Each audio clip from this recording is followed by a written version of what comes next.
네, 지금부터 기존의 순방 기자간담회를 시작하도록 하겠습니다. 말씀드렸듯이 순방과 관련된 질문해 주시면 되고요. 간단하게 교통령 말씀 들으면서 자연스럽게 질문으로 이어가도록 하겠습니다. 네, 우리 기자단 여러분, 솔직히 너무 힘들죠? 괜찮으세요? 한 2, 3일 더 갈까요? 네, 아마 여러분 상당히 많이 힘들 걸로 생각이 됩니다. 이 좁은 공간에서 밥을 새는 일이 또 한 3일씩 넘어서 대단히 미안하게 생각합니다. 제가 여러분들한테 약속을 하나 못 지켰는데 저번 일정 중에 우리 기자 한 분이 또 쓰러지기도 하고 그랬잖아요. 그래서 이번 순방부터는 일정을 좀 여유 있게 잡기로 제가 약속을 했는데 이 양반들이 이거 제가 뭐 부하자 탓하는 건 아닙니다만 또 빼곡하게 잡아가지고 여러분들 저번보다 더 힘드실 것 같아요. 사실 뭐 저도 마찬가지입니다. 정말로 다음부터는 좀 더 여유 있게 일정을 잡도록 하겠습니다. 근데 이번에는 정해진 일정도 있는 데다가 어쨌든 상대국 사정도 있고 해서 좀 이렇게 됐다는 점 이해 바라고, 어쨌든 중동 외교를 포함해서 우리가 외교의 기반을 정리하는 단계라서 좀 무리하게 다니고 있는 측면이 있습니다. 다음부터는 조금 행복한 순방이 되기를 기대하면서 여러분들의 궁금한 점에 대해서 말씀을 들어보도록 하겠습니다. 네, 손을 들고 질문 있으신 분들은 손을 들어주시기 바랍니다. 먼저 CBS 이준규 기자님부터 들어보겠습니다. 그 대통령님 일주일 동안 성경 순방하시느라 고생 많으십니다. CBS 이준규입니다. 이번 순방의 의미에 대해서 좀 듣고 싶은데요. 방금 간단하게 말씀해 주셨지만 이번 순방 크게 중동 3개국 그리고 집수행이 정상이 두 가지로 나눠서 볼 수 있을 것 같습니다. 그 중에서 중동 3개국 순방에 대해서 좀 질문을 드리고 싶은데요. UAE 같은 경우는 강훈식 부서실장이 특사 활동을 하면서 어느 정도 정치작업을 했었지만 이집트 튀르키예 같은 경우는 뭐 아이스브레이킹이나 라포 형성의 느낌이 다소 강했다 이렇게 보여주는 측면이 있습니다. UAE와 이집트, 튀르키예 같은 경우는 전통적인 중동의 이제 가공 국가들인데 이번 순방을 이를 국가로 정하신 점이 이제 신정부가 중동 국가의 외교에 물꼬를 튼다 이렇게 좀 이해하면 되는지 이 부분에 설명해 주시면 감사하겠습니다. 뭐 굳이 더 추가 설명이 필요 없을 만큼 잘 이해하고 계신 것 같습니다. 잠깐 말씀드렸지만 우리가 이제 남아공은 G20 회의 때문에 뭐 당연히 가는 것이고, 근데 중동은 어쨌든 우리 외교의 한 중요한 축입니다. 그리고 이번에 방문하는 3개국은 역시 중동 지역의 핵심 국가죠. 그리고 대한민국과의 역사적 관계도 특별하고, 또 방위산업이라든지 또는 뭐 무역 투자 각종 분야 협력 분야에서 여러 가지 새로운 아이템들도 발굴하고 기존의 협력 관계도 좀 강화할 필요가 있어서 지금 기반을 단단하게 한다는 측면에서 핵심 국가 중심으로 지금 가고 있는 겁니다. 또 질문 있으신 분들 문화일보 안석 기자님. 선생님 안녕하세요. 문화일보 안석입니다. 오늘 그 대통령께서 중국, 일본 총리 각각 회동을 하셨습니다. 네. 근데 지금 이제 그 여러 나라로부터 중국 경제에 대한 요구가 나오고 있고, 또 한편 무슨 문제? 중국 경제, 대중국 경제 중국 경제. 또 나오고 있고, 또 한편으로는 중국하고 일본의 그 갈등도 네. 좀 격화되고 있는 상황이지 않습니까? 네. 특히 이제 저희로서는 이 원전 건조 이슈까지 좀 얽혀 있어서 좀 복잡한 문제 같은데, 혹시 뭐 연내든 아니면 너무 멀지 않은 시점에 한중 정상회담이 성사된다면 대통령께서 어떤 스탠스를 갖고 보관하신지 여쭙겠습니다. 제가 뭐 미국 측에도 얘기하는 거고 중국 정부에도 명확하게 얘기한 거지만, 대한민국의 외교의 기본적 원칙은 한미 동맹을 근간으로 하되 중국과의 관계는 안정적으로 잘 관리한다라는 것입니다. 그 근본은 국익 중심의 실용 외교라고 할 수 있을 겁니다. 그리고 그 중 핵심은 역시도 대한민국의 군사 안보 각 영역에서 자율성을 확대하는 것입니다. 전시작전 지휘권을 회복하는 문제도 그렇고 핵추진 잠수함 건조를 하는 문제도 그렇고 중국과의 경제협력 또는 민간 교류 확대도 대한민국 국익에 부합하기 때문에 당연히 해야 될 일입니다.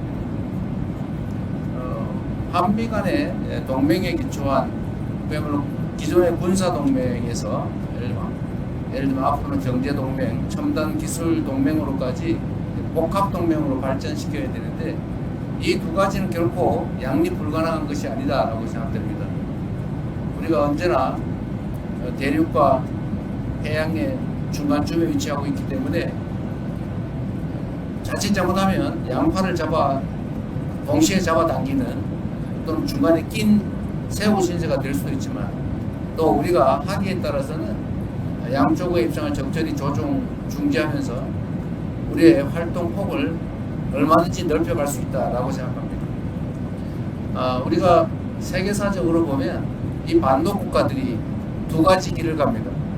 크게 융성하거나 아니면 갈갈이 찢겨지거나 우리 대한민국도 비슷한 위치에 있죠. 지금 우리는 이 격변한 국제 질서 속에서 우리가 하기에 따라서 우리가 힘을 축적하고 주체적으로 잘 판단하고 자율성을 극대화하고 그리고 국익 중심으로 힘들 때 잘 견뎌내고 또 양쪽의 입장을 잘 활용하면 우리의 외교 집행이 오히려 확 넓어질 수도 있다라고 생각됩니다. 또 이번 새 정부는 그런 길을 향해서 계속 가고 있습니다.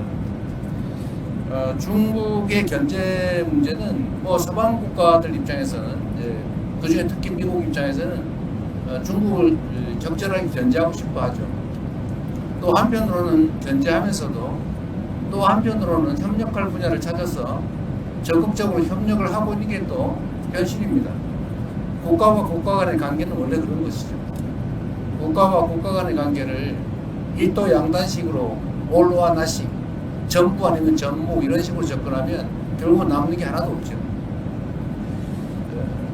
중일 갈등 문제에 대해서는 중국과 일본이 지금 일본 총리의 발언을 놓고 상당히 크게 갈등이 이어지고 있긴 하지만 대한민국 입장에서 현재 상황을 냉철하게 지켜보고 대한민국 국익이 훼손되지 않도록 대한민국 국익이 극대화될 수 있도록 최선을 다해야 되지 않을까 싶습니다.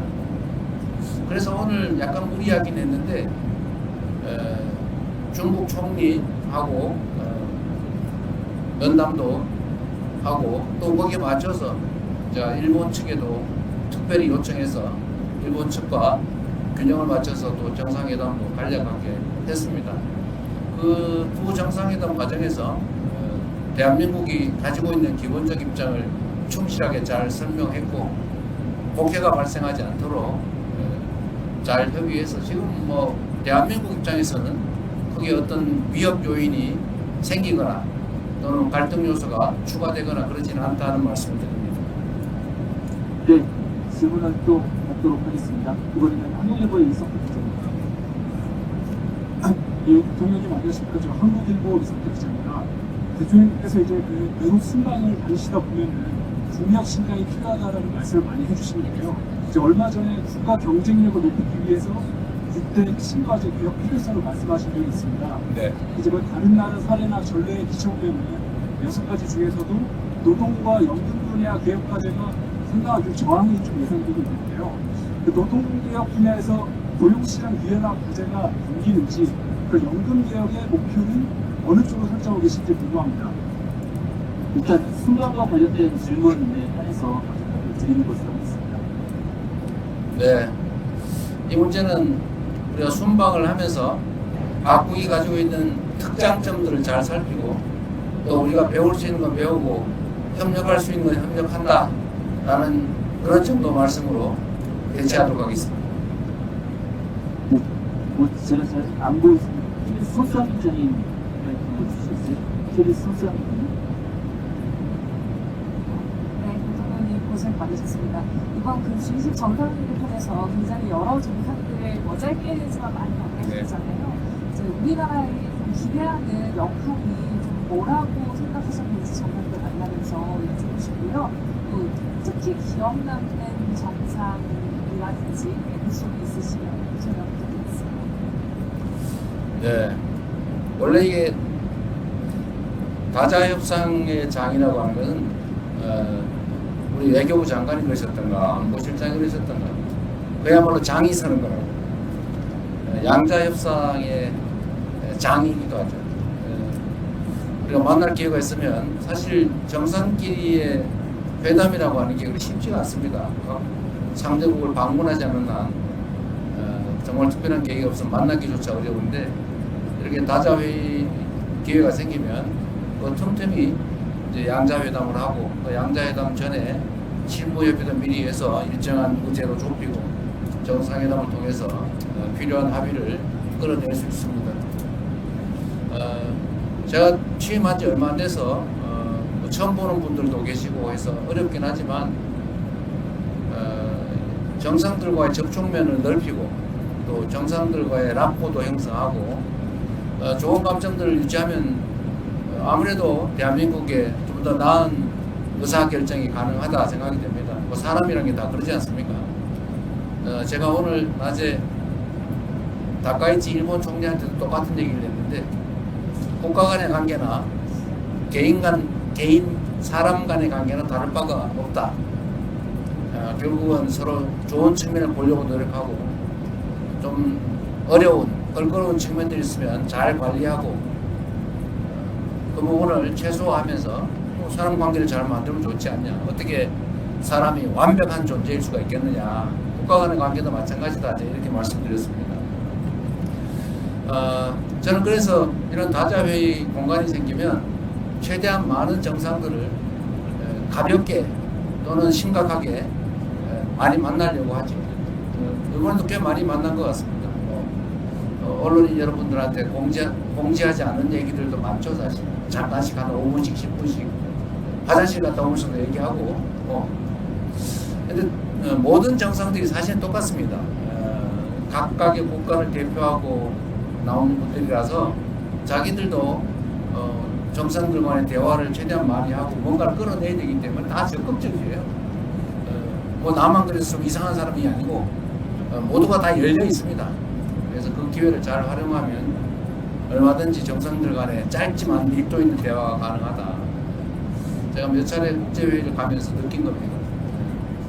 그리고 가능하면 인간적 공감을 얻어내기 위해서 많이 노력하죠.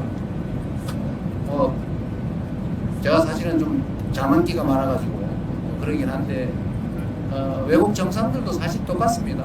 그런 사람들이어서 그들의 인생이나 또는 삶의 역정이나 뭐 정치적 경험이나 이런 것들을 제가 발굴해가지고 얘기해주면 좋아하죠.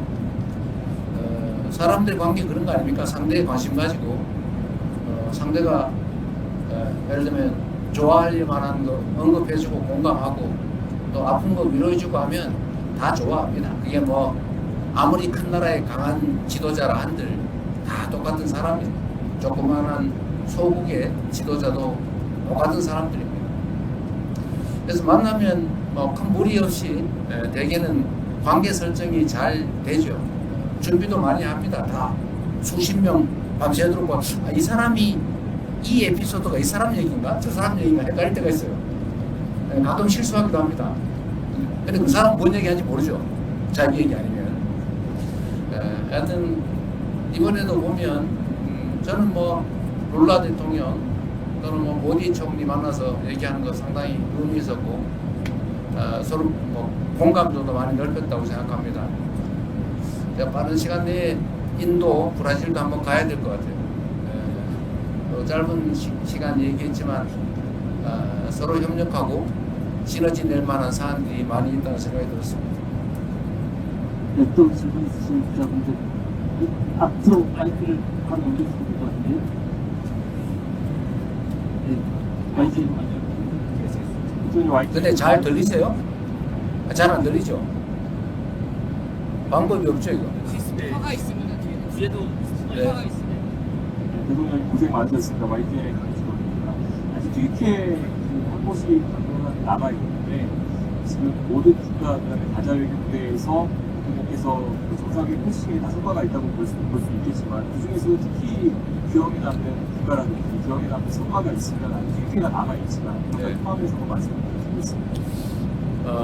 아무래도 아랍에미리트 연합이 아마 가장 큰 구체적 성과가 있는 것 같습니다.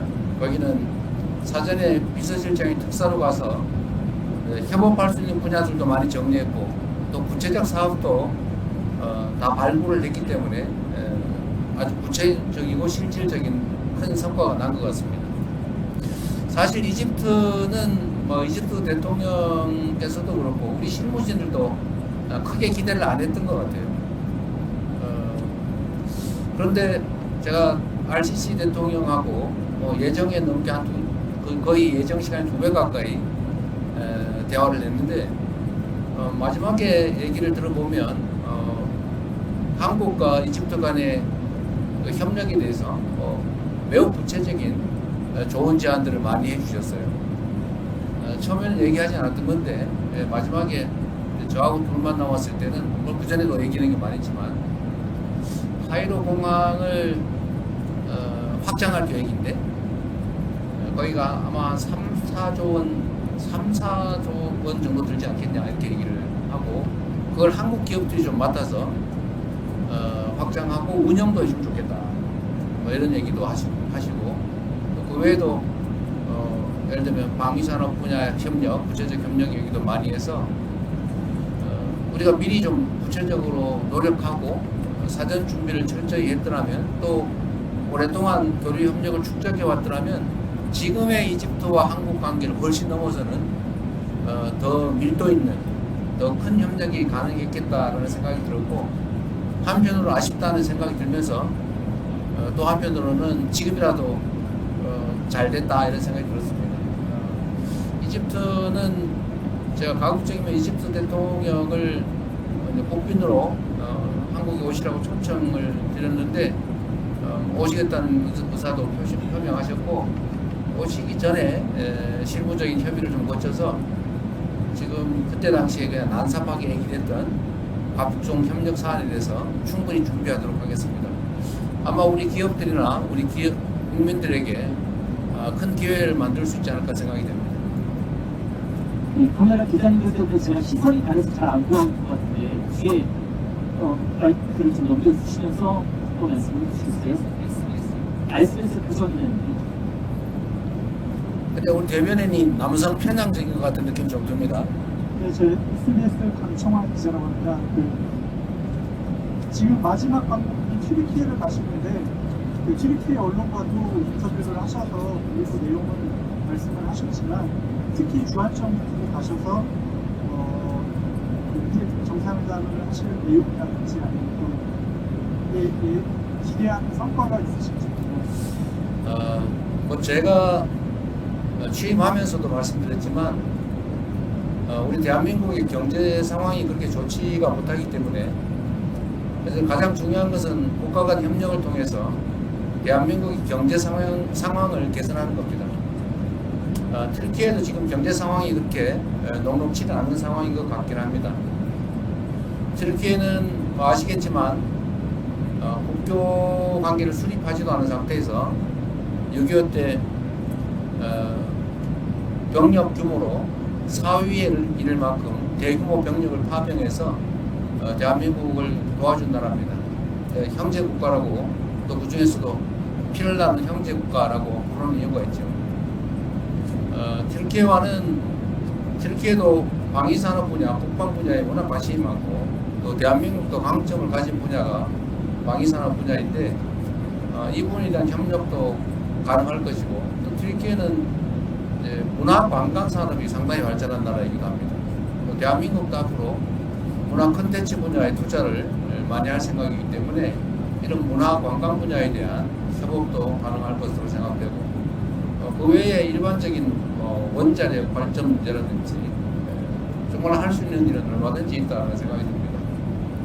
제가 외교부 장관한테도 또 안보실장한테도 말씀을 드리는데 앞으로 외교 분야에 대해서 우리가 좀 더 체계적으로 정비하고 더 많이 투자해야 된다 그런 말씀을 드렸어요.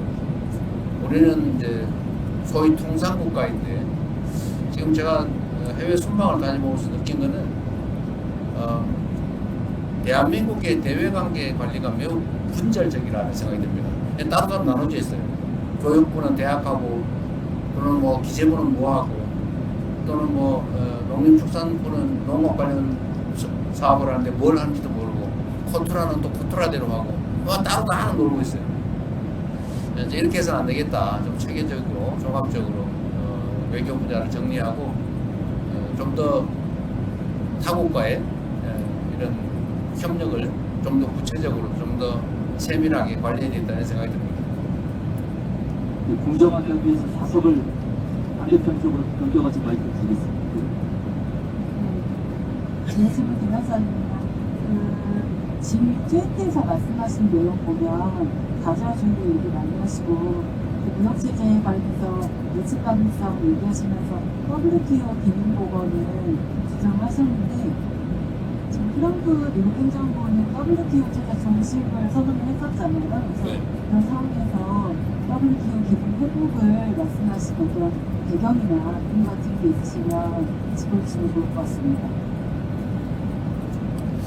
WTO 중심의 다자주의 체제 회복이라는 게 좀 심하고 완전히 깨진 건 아니니까요. 다자주의가 상당 정도 훼손되고 있는데 이 다자주의를 좀 훼손되지 않게 해야 된다는 점에 대해서는 우리 대한민국뿐만이 아니라 거의 특정 국가를 제외한 거의 대부분의 국가가 동의하는 바입니다. 그날 뭐 오늘 어제 이렇게 각 정상들 또 국제기구 대표들이 발표하는 거 발언하는 거 봐줘도 알지만 어쨌든 자유무역 체계 다자 시스템을 튼튼하게 강화해야 된다, 훼손을 최소화해야 된다라는 점에 대해서는 모두 동의합니다. 이번에 아마 G20 논의 결과 성명을 전체 국가 이름으로 못하고 참여 국가 명의로 발표를 했는데 어쨌든 그것도 아마 상당히 내용에 어려움이 있었던 것 같아요. 국제관계라고 하는 게 그러지 않습니까? 누군가가 규율해줄 무슨 특별한 권력이 따로 있는 것도 아니고 질서라고 하는 게 각종 조약이나 규범으로 존재하긴 하지만 안 지키면 방법이 없는 그런 상황이라 선의에 기대할 수밖에 없긴 한데 그럼에도 불구하고 이제 국가 간 관계라고 하는 게 이제는 서로 떼어놓고 따로 살 수 없는 상황이기 때문에 국제 질서를 모두가 존중받는 모두가 함께 잘 사는 그런 다자주의 체제로 최대한 잘 만들어 가야 되겠죠. 제가 정상들하고 대화를 해보면 어쨌든 이런 부분에 대한 욕구들이 참 많습니다. 예를 든다면 EU 유럽 공동체하고 CPTPP 환태평양 경제 동반자 협정인가 그러죠.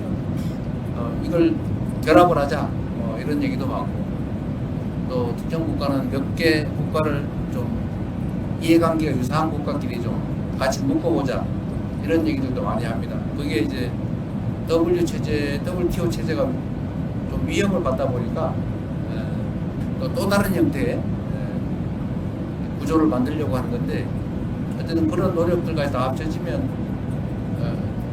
그래도 자유무역 질서라고 하는 게 결국은 모든 국가가 함께 살 수 있는 거의 유일한 길이기 때문에 결국 그 길로 갈 수밖에 없을 것이라고 생각합니다. 말이라도 계속 해야죠. 네, 또 질문 있으시죠? 이성원 기자님 마이크 드리겠습니다. 머리 쪽에 뒤에 뒤에 네, 안녕하세요. 김성은 기자이고요.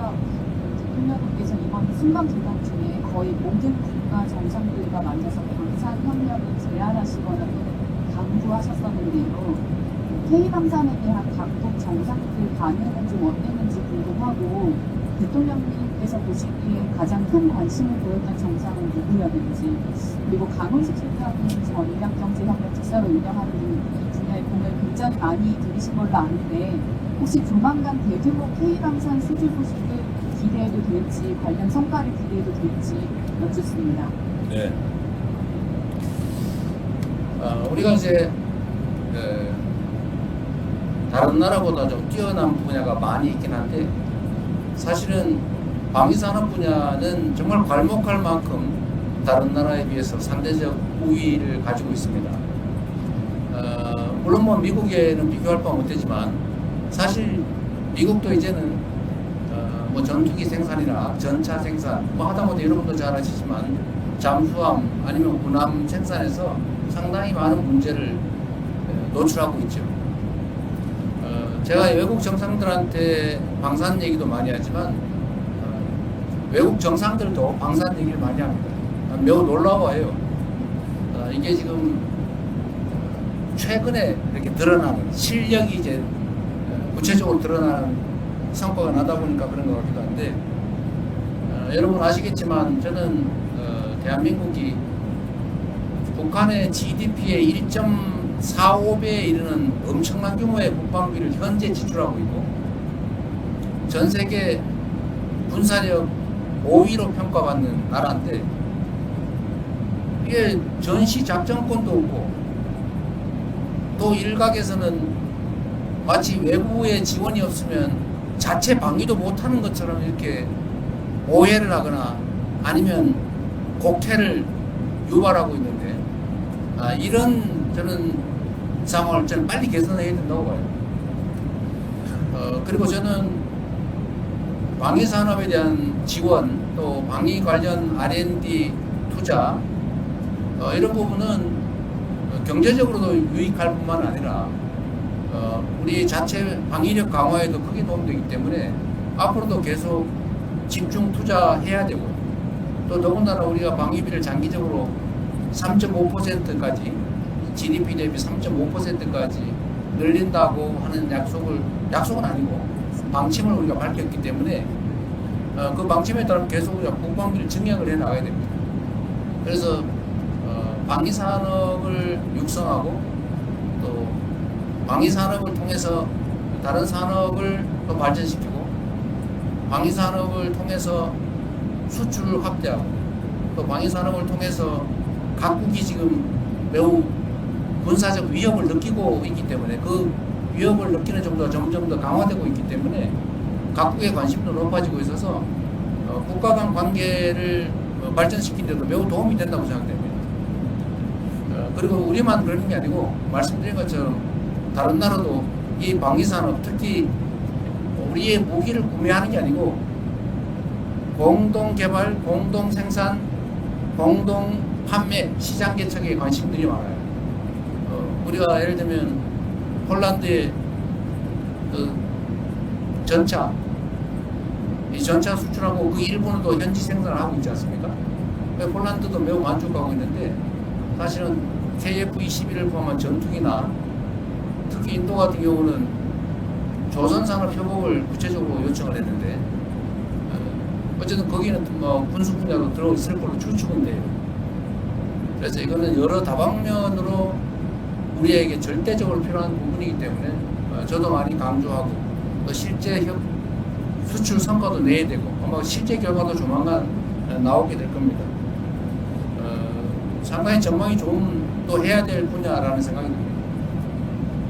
네, 다음 질문으로 넘어가겠습니다. 뉴스의 김수현 네. 저 뉴스의 김수현입니다. 제가 그 8월에 박근혜 귀국길에 아파서 잠시 이분이 그렇습니다. 2개월 지금 반 정도 쉬다가 일주일 전에 복직해서 이번 순방에 함께하게 됐는데요. 일단 감회가 좀 새로워서 그 말씀을 한번 드리고요.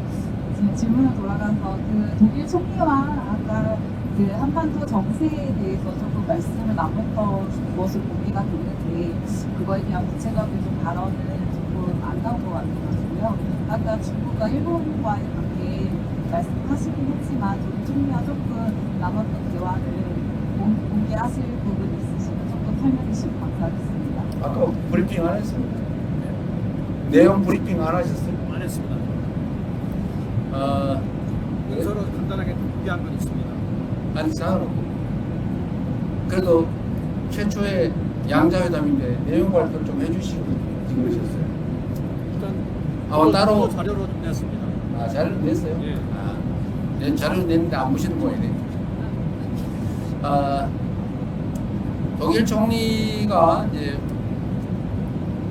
중국과의 관계가 어떠냐 뭐 이런 식의 질문을 했는데 그건 뭐 프랑스도 마찬가지였던 것 같고 그에 대한 대답은 아까 여러분한테 했던 얘기하고 똑같습니다. 아주 원론적인 군사안보 측면의 한미동맹을 기반으로 우리는 판단하고 행동할 수밖에 없고 그러나 또 한편으로는 지리적인 관계나 또 역사적 관계 또 경제적 관계 측면에서 단절할 수 없다. 적절하게 관리해야 된다라는 입장을 충분히 얘기했습니다. 뭐 특별한 건 없었어요. 뭐 어차피 한 3, 40분 얘기하는 건데 우리가 독일하고 얘기가 너무 많이 길었죠. 한 40분. 예, 길게 했습니다. 프랑스하고 프랑스 40분, 중계를 한 독일이 한 20분 회의 시간 때문에 그렇게 됐는데 그 독일 프랑스는 역시 우리가 꼭 방문하든 또는 프랑스 미테랑이 아니지 누구지? 마크롱 대통령은 내년에 방한하겠다고 하니까 또 그때 더 구체적인 얘기를 하게 될 것 같습니다. 네, 또 질문 있으신 기자분들. 네, 이번 연합뉴스 우선 네, 안녕하십니까. 대통령님 고생 많으셨습니다. 연합뉴스 TV의 성승환입니다. 그 남아공 주식을 오시기 전에 정규 APEC을 저희가 주인으로서 손님들을 맞았었는데 이번에 손님으로 한번 모셨고 3년 뒤에는 저희가 다시 주의식을 해서 마주해야 되잖아요. 어떤 좀 이거는 좀 신경 많이 써야겠다. 왜냐면 더 많은 국가들이 오니까 이런 걸좀 신경이 드는 것 같아요. 마이크를 잘 정비해야 되겠다는 생각이 들었습니다. 마이크가 계속 말썽이 되군요. 우리가 장소는 정해지지 않은 거죠. 아직 안 정해졌습니다. 아직 이제 어디 대한민국에서 개최하는 건 정해졌는데 대한민국의 어디에서는 아직 미정 상태라서 그에 맞춰서 준비는 철저하게 잘 해야 되겠습니다. APEC은 김민석 총리께서 워낙 잘 지켜서 특별히 문제가 없었던 것 같은데 다음 회의도 잘 준비해야 되겠다는 생각이 듭니다. 이게 국제회의는 어쨌든 전 세계 언론들이 다 지켜보는 상태인데 세밀하게 준비를 잘 안 하면 좀 국격에 의심을 받을 수도 있겠다 그런 생각이 좀 들긴 합니다. 충분히 투자할 만한 일이라는 생각이 듭니다. 네, 또 한국경제 문제부터. 대통령 안녕하십니까. 저 한국경제신문 한재영입니다. 그 모디 총리가 조선업 협력을 얘기를 하면서 소다자 협력이라는 용어를 사용했던 걸로 알고 있는데 그 구체적으로 어떤 협력 모델을 제시한 것이고 거기에 대해서 대통령께서는 어떤 판단을 좀 하셨는지 궁금합니다. 모디 총리는 이제 조선부 분야 협력을 하자고 하면서 이제 예로 든 게 인도, 한국, 일본 이렇게 3국 간 조선 부자에 대한 협력 체계를 구축하는 게 어떻겠냐라는 그런 말씀을 하셨습니다. 근데 우리는 좀 더 그 부분에 대해서 판단할 여지가 남아있기 때문에 우리가 충분히 제안은 잘 들었고 추후에 논의하자 이렇게 얘기했습니다. 네, 또 혹시 질문 있으신 분들. 네, 세계입니다. 네, 안녕하십니까. 대통령님 고생 많으십니다. 궁금한 부분 이번 G20 정상회의에서도 그렇고 각국을 방문하실 때 AI라든가 기본 AI 이런 부분을 많이 말씀해 주셨는데요.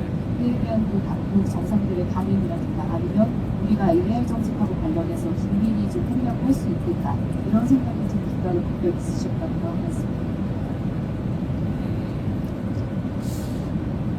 이번 G20의 핵심 의제 중에 하나도 AI를 어떻게 공정하게 잘 활용할 거냐라는 것입니다. 대한민국이 모두를 위한 AI라고 하는 정책을 추진하고 있는데 그 대한민국이 하고 있는 모두를 위한 AI는 우리 국민 모두도 포함되지만 세계 모든 나라도 동시에 포함합니다. 근데 대개의 나라들이 지금은 자칫 잘못하면 인공지능 분야에서 특정 몇 개 국가에 종속될 가능성이 매우 높고 이 점에 대해서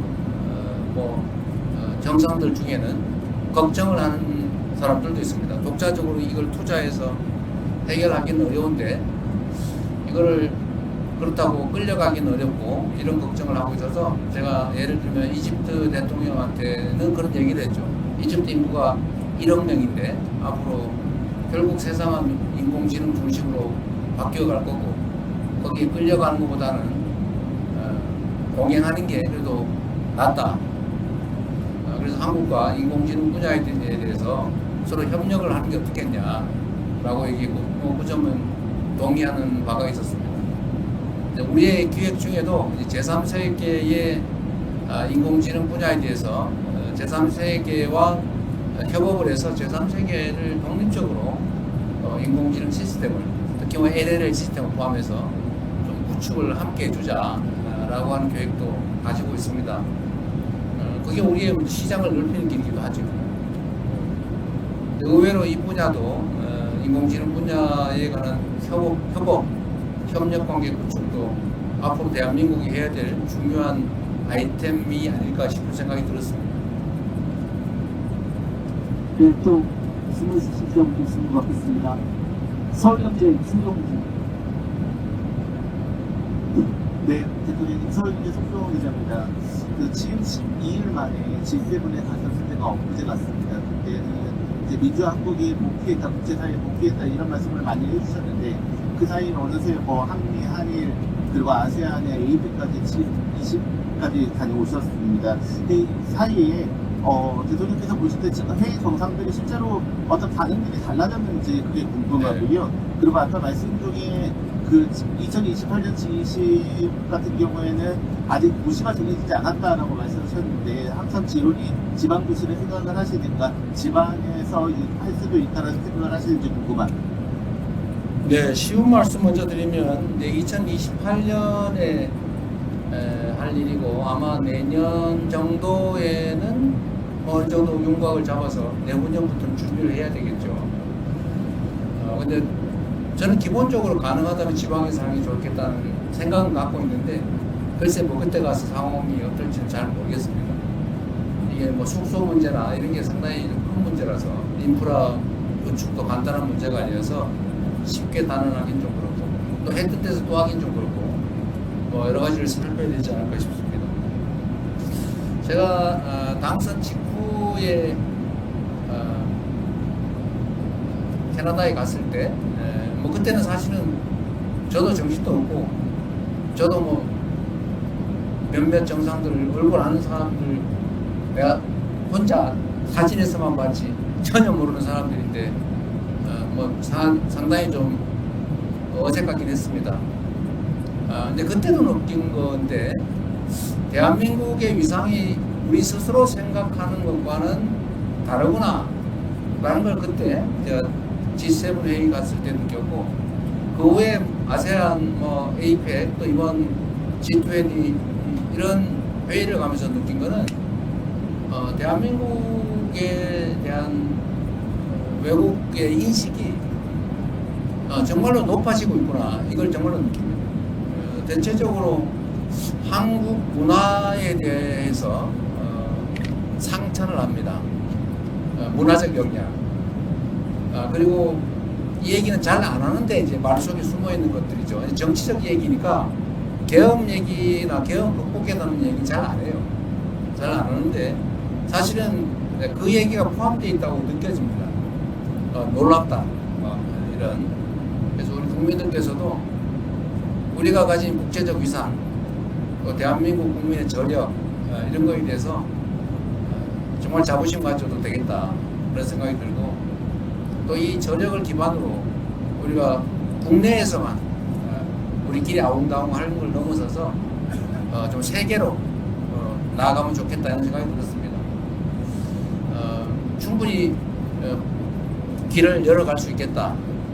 이제 기업들도 진출하지만 이제 문화 진출 또는 뭐 하다못해 한글 교육 수요가 너무 넘쳐가지고 대대적으로 한글 교육 과정을 좀 확대할 계획인데, 어쨌든 그런 것도 결국 대한민국 청년들이 결국 세계로 나아가서 대한민국 문화를 가르치고 한글을 가르치고 뭐 그렇게 해야 되지 않겠습니까? 그리고 어쨌든 대한민국의 이 문화 현상 정말 뭐라 그럴까요? 뭐 우리도 사실은 뭐 이렇게까지라는 생각이 들 정도인데, 뭐 뷰티든 아니면 푸드 식품이든 뭐 컨텐츠 다른 뭐 드라마, 영화, 뭐 노래 정말 여러 분야에서 수요가 넘치는 것 같아요. 그러니까 잠재력이 엄청나게 크다. 이 잠재력을 이제 우리 활용을 해야 되는데, 그 첫 번째는 이제 우리가 외교 관계로 좀 문을 열고, 그 안에서 세부적인 가능성은 일단 크게는 기업들이 뚫어가겠지만, 또 우리가 문화 전파를 통해서 좀 토대를 단단하게 하겠지만, 결국 그 안에서 개별적인 아이템도 만들고 할 수 있는 일이 참 많겠다는 생각이 들었어요. 제가 남아공에 한 분이 코코로라고 하는 일종의 식품 뭐 이런 걸 수입해서 파는 일을 하는데, 남아공이 수입 규제가 좀 심한 모양이에요. 아직 체제 정비가 안 돼가지고 됐다가 안 됐다가 뭐 될 것 같은 건 안 되고 안 될 것 같은 건 되고 막 그런데요. 하여튼 시스템이 좀 안정이 안 된 것 같다 이렇게 얘기하면서 그 분야에서도 할 게 참 많다고 그렇게 얘기하는 걸로 보면, 우리가 앞으로 정부 하기에 따라서 대한민국 국경 바깥에서 얼마든지 일자리든 또는 기업이든 수출이든 해나갈 수 있겠다 그런 생각이 들었습니다. 우리 안보실에서 잘해야 될 것 같아요. 외교부하고. 네, 네, 박형원 기자님 제일 앞두고 있습니다. 아, 이분이 그 유명한 박형광님. 네, 대표님 안녕하십니까. 검설급 뉴스공장의 박형광 기자라고 합니다. 자기가 생각으로 많이 피곤하실 텐데 고생이 많으십니다. 방위산업이 단순 수출 증진뿐만 아니라 국가 간 관계에 도움이 된다라고 말씀하셔서 드리는 질문입니다. 방사 포함해서 우주 원전 등 협력도 중요한 의제로 지금 가져가고 계시는데, 이걸 종합해봤을 때 사실상 군사 협력에 준하는 어떤 관계를 가져가려고 하는 구석을 만드는 것 아닐까라는 생각도 좀 듭니다. 그 정도까지는 아니더라도 미국, 중국 등 강대국에 의해서 좌지우지되는 변화 일변도의 국제 정세에 대응하기 위해서 강사협력으로 끈끈하게 묶인 좀 새로운 외교적 협력체를 구상하고 계신 거 아닌가라는 생각이 듭니다. 강사외교를 통한 직접적 수출 증진과 국가 간 관계 발전 중 어디에 좀 더 무게를 두고 계신지 좀 생각을 듣고 싶습니다. 적절하게 지적하신 것처럼 이제 각국의 방위산업 수요가 우리가 예상하는 것 이상으로 빠르게 커지고 있습니다. 중동만 해도 다들 언제 예측을 넘어서서 갑작스런 급변 사태가 생길지 모르겠다고 불안해합니다. 최근에 몇 차례 국가들이 겪었죠. 이건 아닌데 라고 하다가 좀 비상 상황을 겪는 일이 벌어지다 보니까 어쨌든 방위산업 또는 군사 안보 분야에 대한 수요가 상당히 많이 늘고 있습니다. 또 중동도 그렇지만 다른 나라들도 비슷하죠.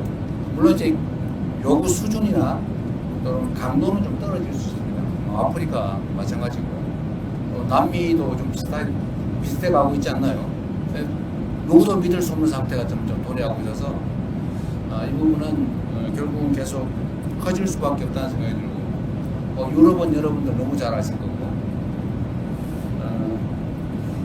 국가 간 관계 강화의 뭐 한 축이 될 수도 있고, 이게 특히 협업을 하게 되면 공동 기술 개발, 공동 생산 이런 식으로 하게 되면 이게 군사 안보 협력을 안 할 수가 없어요. 그냥 라면 한 개 팔고 마는 거하고 다르죠.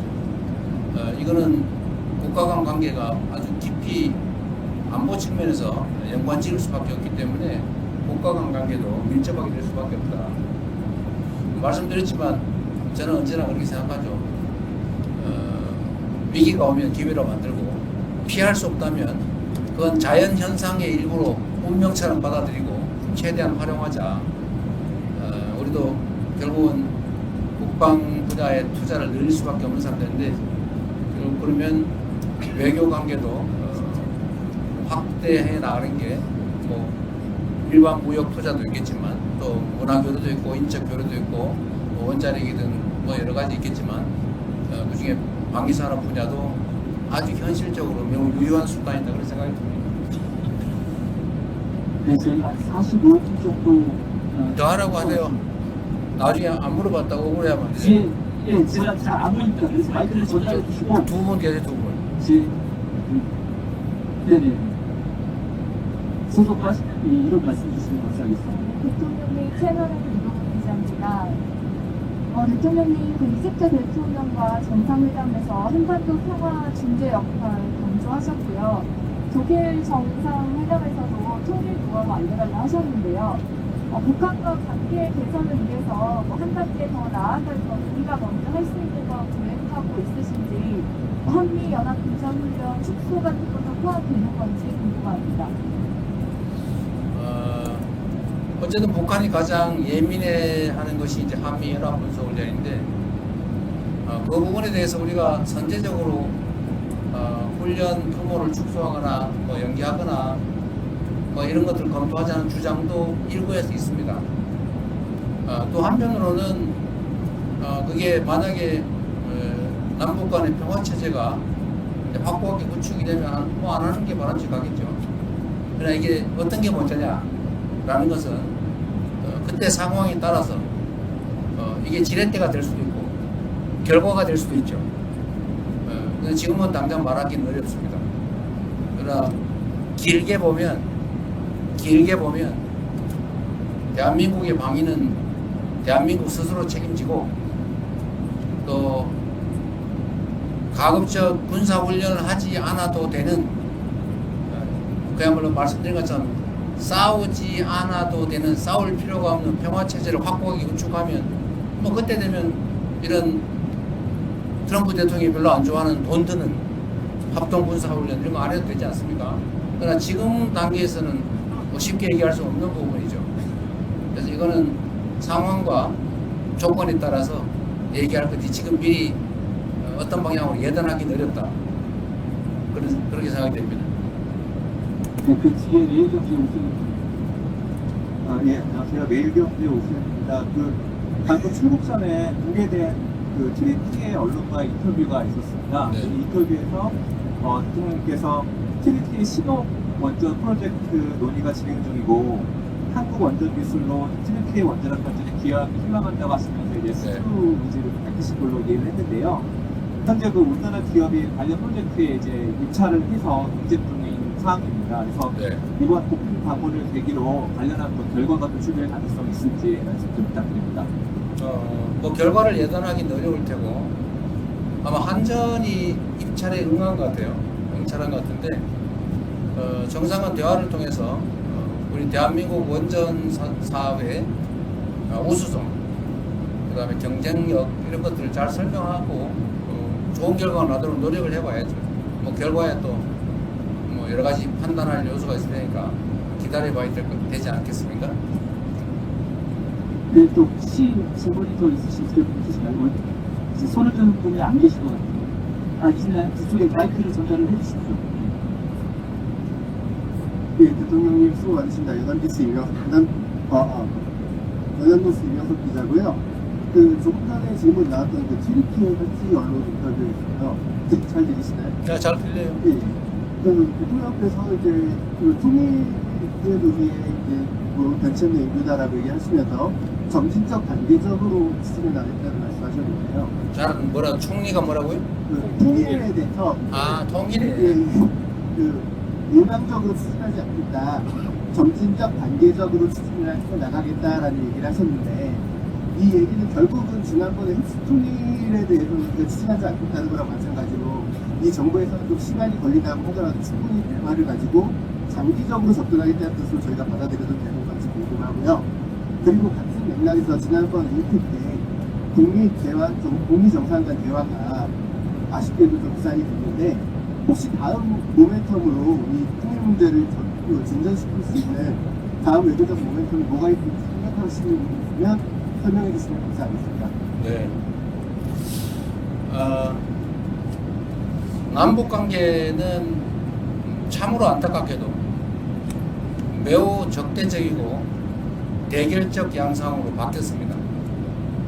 아주 초보적인 신뢰조차도 없어서 아주 극단적인 발언 또 극단적인 행동을 보여주고 있습니다. 북한 측이.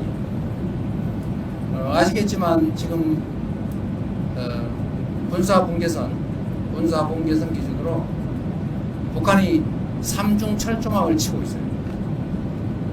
이게 6.25 전쟁이 이제 휴전으로 끝나고 그 이후 정말 수십 년 동안 안 하던 일입니다. 지난 윤석열 정권 당시에 북한으로 가는 철도 다 폭파했습니다. 북한으로 가는 도로 다 파내고 둔덕을 쌓았습니다. 말씀드린 것처럼 전 군사분계선에 3중 철책을 설치하고 있어요.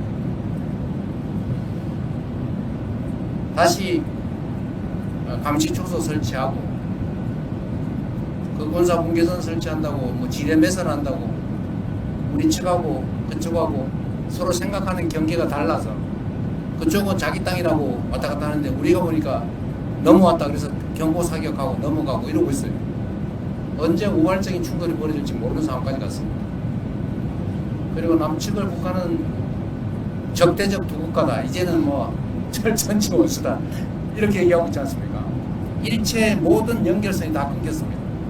일체 대화 접촉 자체를 거부하고 있어요. 매우 위험한 상태죠. 우발적 충돌이 발생하면 해결할 길이 없습니다. 아무리 적대적인 국가 간이라도 비상연락망은 원래 가지고 있어요. 한 라인은 다 있지 않습니까?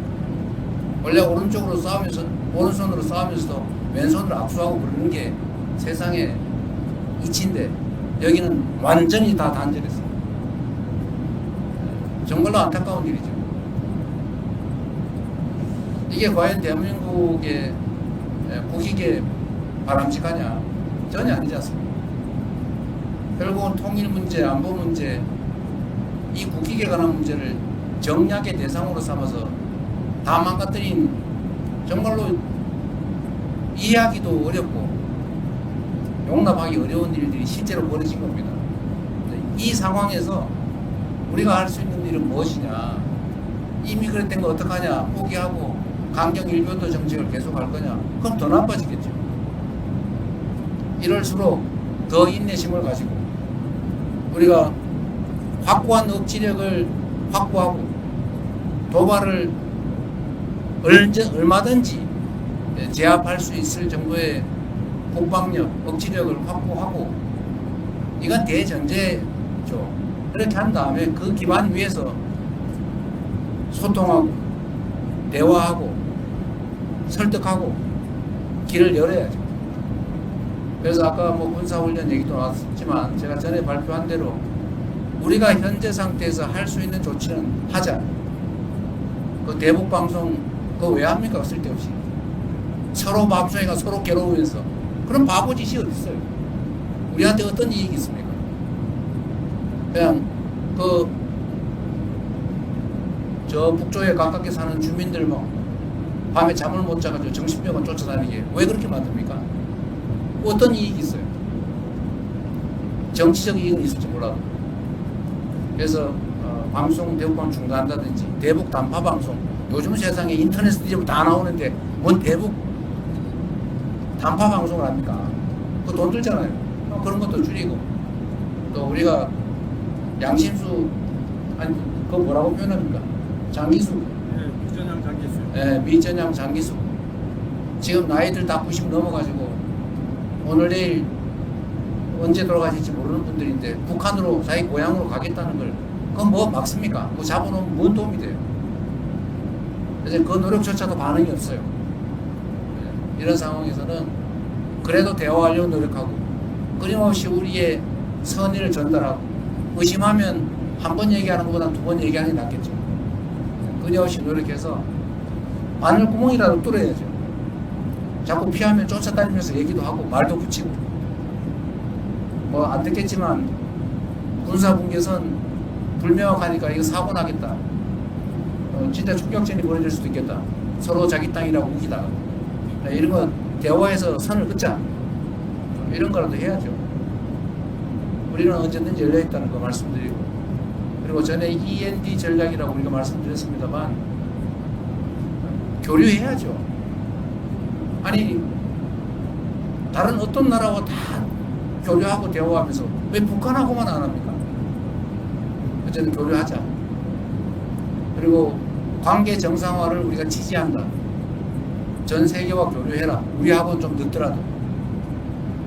그리고 마지막으로 단기적으로는 일단 핵 동결하고 중기적으로는 감축하고 장기적으로는 비핵화하자.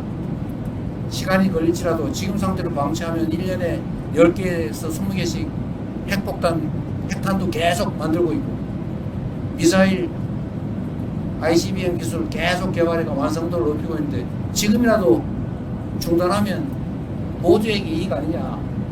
그러니까 일단 중단 협상이라도 시작하자. 그걸 우리가 못하면 미국하고 북한이라도 서로 하시라 라고 하는 게 우리의 기본적인 방침인 거죠. 물론 당연히 우리가 흡수통일 그런 얘기 왜 합니까? 뭐 흡수해서 뭐예요? 거기서 생겨나는 엄청난 충돌을 어떻게 할 겁니까? 엄청난 비용을 어떻게 감당할 거예요? 책임도 못 질 얘기를 정치인들이 쓸데없이 하느라고 괜히 갈등만 격화되지 않습니까? 우리 흡수 통일할 생각 없다. 통일에 관한 우리의 관점은 일단 대화하고 평화 공존하고 그 다음에 얘기하자. 갑자기 통일 얘기하면서 뭐 대박 이렇게 얘기하니까 북한이 이거 쳐들어오는 거 아니야? 이래가지고 철조망 치고 도로 끊고 장벽 쌓고 철도 끊고 막 그러잖아요. 무인기 가서 막 보내가지고 약 올리고 그건 얼마나 긴장되겠습니까? 근데 이거를 일종의 업보죠. 개인도 그렇지만 국가도 업보를 쌓은 겁니다. 시간이 걸리겠죠. 그 업보를 줄이기 위해서 그 업보를 쌓은 노력 이상의 노력을 그것보다 더 많은 시간의 투자가 필요하지 않을까 생각합니다. 네, 아마 더 질문 있으신 분이 안 계신 것 같습니다. 저희가 거의 뭐 1시간 가까이 네, 마지막이었어요. 기자 간담회를 했습니다. 그러면 네. 이것으로 기자 간담회를 마치도록 하겠습니다. 어쨌든 여러분 뭐 박수 치면 누구 욕해요. 어쨌든 여러분 너무 고생이 많으십니다. 제가 이렇게 해외 순방을 다녀보니까 또 교민들을 이렇게 만나보니까 참 절박하다는 생각이 들었어요. 또 한편으로는 정치 또 국정이 하기에 따라서 참 많은 걸 할 수 있겠다 그런 자신감도 생깁니다. 몸이 좀 피곤하긴 하지만 그래도 정상들을 만나고 방문하고 또 현지에 이런저런 의견들 들어보고 또 개선책들 만들다 보면 참 보람 있는 일이라는 생각이 들긴 합니다.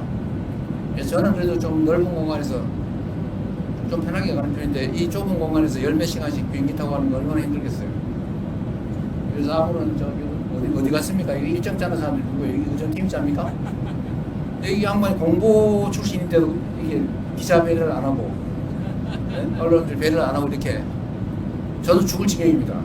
무슨 일정을 이렇게 정상 외교 순방 일정을 이런 식으로 어디 이집트 가면 박물관이라도 한번 가봐야지 세상에 네?